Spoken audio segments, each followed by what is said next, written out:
সময়টা ছিল 2014, আমি তখন ক্লাস 4-এ পড়তাম। স্কুল থেকে গরমের বন্ধ দেওয়া হলো 1 সপ্তাহ।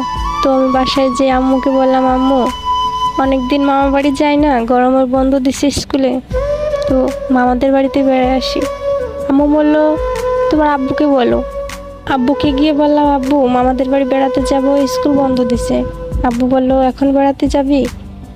যা তাহলে, বেশি দিন বেড়াস না, তাড়াতাড়ি চলে আসিস। আম্মু বলল আজ তো বৃহস্পতিবার, কাল যাস, কাল তো শুক্রবার, কাল আমি ডাক্তার কাছে যাব, ওখান থেকে ওষুধ কিনে নিয়ে তোর এগিয়ে দিয়ে আমি চলে আসব। খুশিতে আমি আত্মহারা, তাড়াতাড়ি গিয়ে ব্যাগ টেক গুছিয়ে রেখে দিলাম, পরের দিন সকালে যেতে হবে। মামাদের বাসা আমাদের বাসা থেকে বেশি দূর না, 20 টাকার ভাড়া। আম্মু ওষুধ কিনে আমাকে মামা বাড়ি রেখে বাসায় চলে গেল। দিনটা খুব ভালোই কাটছিল আমার মামা বাড়ি গিয়ে। আমরা এক ব্যাচের কয়জন ছিলাম, মামাতো ভাই মামাতো বোন। অনেক ভালো লাগতো মামাদের বাড়িতে গেলে। মাঝখানে একটা দিন চলেও গেল। রোববার সকালবেলা খাওয়া দাওয়া শেষ করে বাড়ির পিছনের বাগানটাতে খেলা করছিলাম কয়জন মিলে। হঠাৎ করে দেখি আমার আব্বু এসে বলতেছে, তামান্না এদিকে আয়। আমি বললাম, আব্বু তুমি কখন আসলা? আব্বু বলতেছে, এই তো এখন আসছি, চল বাড়ি চল। আমি বলতেছি, কেন আব্বু? 2 দিনই তো হয়নি, এখনো আসছি। আব্বু বলতেছে, তোকে ছাড়া ভালো লাগে না, বাড়িটা ফাঁকা ফাঁকা লাগে, চল আমার সাথে চল, বাজার করে নিয়ে ওদিক দিয়ে চলে যাব। সেদিন ছিল হাটের দিন, আমাদের ওখানে হাট বসতো রবিবারে। আমিও জেদি বাচ্চা, আমি বললাম না আমি যাব না এখন, তুমি চলে যাও, আমি কদিন থেকে তারপর যাব। আমার আব্বুর মুখটা কেমন জানি ভারী হয়ে গেল। 20 টাকা হাতে দিয়ে বলল, আচ্ছা ঠিক আছে, কিছু কিনে খাস। তাই বলে বেশিক্ষণ আর দাঁড়ালো না আব্বু, তাড়াতাড়ি বাড়ির দিকে রওনা দিল। আমি একবার ভাবলাম আব্বুর কি হলো, হঠাৎ করে মন খারাপ করে আবার চলে গেল। ভেবেও আর ভাবলাম না, তাড়াতাড়ি গিয়ে ওদের সাথে আবার যোগ দিলাম খেলায়। দুপুরবেলা খাওয়া দাওয়া শেষ করার পর মামার রুমে যেয়ে টিভি দেখতে লাগলাম। টিভি দেখতেছি কিন্তু আমার মনে কোনো শান্তি হচ্ছে না। চোখ দিয়ে মনে হচ্ছে চোখগুলো কেমন বের হয়ে যাচ্ছে, আমার পরানটা উতলা লাগছে খুব। জানি না কেন এমন হচ্ছে কেন। আমার রুম থেকে একবার বাইরে বের হচ্ছি, আবার রুমে ঢুকছি, টিভি দেখছি, তবুও মনে কেমন জানি লাগছে, চোখ দিয়ে এমনি এমনি পানি বের হচ্ছে, মনের ভিতর শান্তি পাচ্ছি না। হঠাৎ করে কে জানি আমার আন্টির ফোনে ফোন দিছে।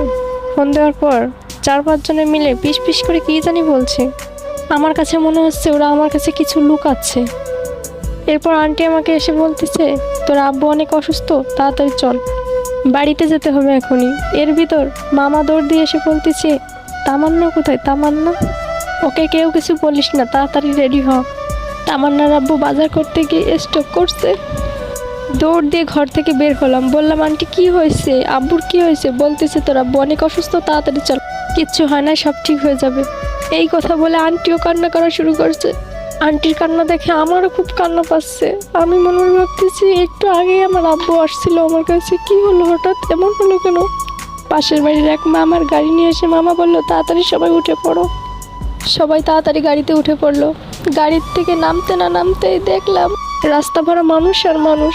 হঠাৎ করে আমার ভাই দৌড় দিয়ে এসে বললো, আমার না বোন, আমার এটা আমাদের সাথে কি হলো? বাড়ির উঠোনের সামনে যেতে না যেতেই দেখলাম মরা খাটিয়ার উপর শুয়ে আছে আমার আব্বু। আমার আম্মু ঘরের ভিতর চিৎকার করছে আর কান্না করছে। পাশের বাড়ির চাচিরা আমার আম্মুকে ধরে রাখছে। ওই দিন মনে হলো পুরো দুনিয়াটাই অন্ধকার হয়ে গেল আমাদের জন্য। শুধু আল্লাহকে বলতে লাগলাম, আল্লাহ এটা কি হলো আমাদের সাথে? এত কম বয়সে আব্বু হারা করলো আমাদের, ইতিম বানালো আমাদের। এগুলো বলে কান্না করতে লাগলাম। অল্প বয়সেই বাবাকে হারিয়ে ফেললাম। এখন অনেকটা বড় হয়ে গেছি, ভালো মন্দ বুঝতে শিখে গেছি, কিন্তু ওই অভাবটা না কোনোদিন আর পূর্ণ হবে না। বাবা মানেই হচ্ছে একটা বটগাছ, যে সব সময় ছায়া দিয়ে থাকে। ওই ছায়াটা যখন সরে যাবে না, তখন বুঝবা বাবার মূল্যটা।